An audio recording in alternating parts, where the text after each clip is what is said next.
Are న్యూస్కి స్వాగతం. ఓయూలో వీరనారి చిట్యాల ఐలమ్మ ఘనంగా జయంతి ఉత్సవాలు.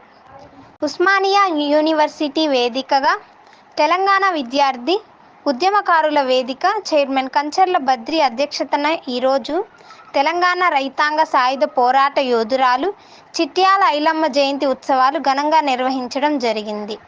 ఈ కార్యక్రమానికి ముఖ్య అతిథులుగా ప్రొఫెసర్ కొండా నాగేశ్వరరావు, ప్రొఫెసర్ వంశీధర్ సార్ మరియు డాక్టర్ కోటేష్ హాజరై ప్రసంగించారు. ఈ సందర్భంగా ప్రొఫెసర్ కొండా నాగేశ్వరరావు గారు మాట్లాడుతూ, చాకలి ఐలమ్మది తెలంగాణ సాయుధ రైతాంగ పోరాటంలో ఎనలేని త్యాగమని, ఆ పోరాటంలో తన కుటుంబంతో సహా సర్వం కోల్పోయిన వెనకడుగు వేయలేదని పేర్కొన్నారు.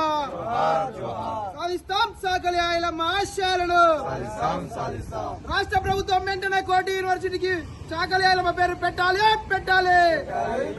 జోహార్ చాకలి ఐలమ్మ.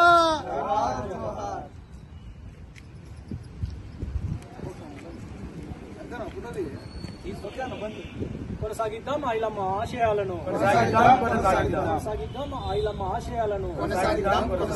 వర్ధిల్లాలి ప్రజా పోరాటాలు, వర్ధిల్లాలి ప్రజా విముక్తి పోరాటాలు, వర్ధిల్లాలి ఎస్సీ ఎస్టీ బీసీ మైనార్టీల ఐక్యత, వర్ధిల్లాలి బహుజన ఉద్యమాలు.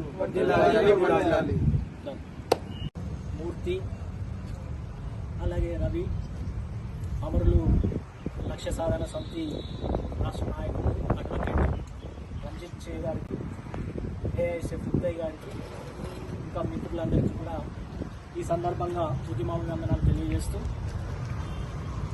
చాకలి ఐలమ్మ 129వ జయంతిని పురస్కరించుకొని జరుగుతున్నటువంటి కార్యక్రమంలో ముఖ్య అతిథిగా వచ్చినటువంటి నాగేశ్వర సార్ను ఒక 5 నిమిషాలు గురించి చెప్పాల్సిందిగా కోరుతూ